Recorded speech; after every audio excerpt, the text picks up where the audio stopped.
cara figures atau statistik ini dipaparkan kepada rakyat pun tidak memberi keadaan yang sebenar, tanpa melihat kepada kependudukan, tanpa melihat kepada lokasi geografi, tanpa melihat tentang kepadatan rakyat dan sebagainya. Selangor is always a champion. Saya memang kadang-kadang rasa agak terkilan kerana apa yang penting kita paparkan, seperti yang dipaparkan oleh DG sendiri tentang number of cases per 100,000 population. Kalau kita lihat di situ, Selangor bukan yang tertinggi. Selangor berada di tempat yang keempat dengan 6.7 juta rakyat yang ada dan padat. Kita walaupun kita sekarang ini ada 4 angka statistik kita 1,000 lebih dan dia yo-yo, sekejap naik sekejap turun dan sebagainya. Tetapi di segi number of cases, jumlah kes per 100,000, sebenarnya kita duduk di tempat nombor 4. Kelantan sekarang paling tinggi, diikuti oleh Sarawak dan kemudian Kuala Lumpur. Tapi sekarang oleh kerana rakyat sudah panik melihat kepada angka yang sangat tinggi dan juga hospital bed dan juga ICU, ICU sudah 85% penuhnya, maka PKP itu dikenakan kepada negeri Selangor.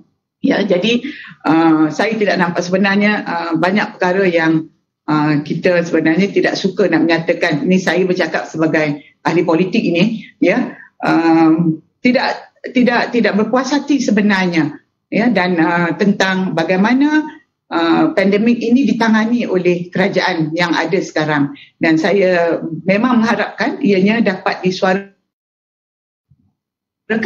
oleh ahli parlimen, DUN dan sebagainya. Selangor pada fasa awal, fasa 1, fasa 2, kita sangat concern kerana kita tidak boleh membuat tindakan bersendirian. Kita boleh hanya membantu Kementerian Kesihatan. Kita lebih concern pada support untuk kita menyokong frontliners dan juga rakyat. Jadi banyak peruntukan-peruntukan dalam negeri Selangor. Kita peruntukan untuk membantu rakyat.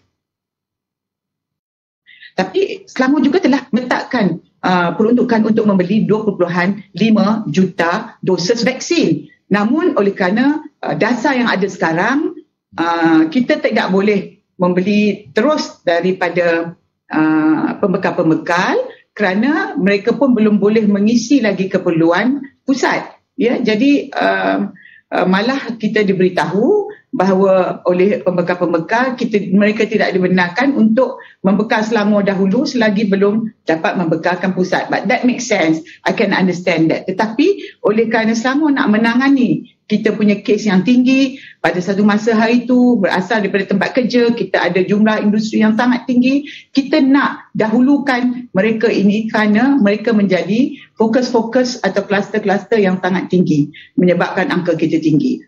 Jadi secara umumnya saya nak mengatakan bahawa masalah kita nak menangani pandemik dan vaksinasi ini tidak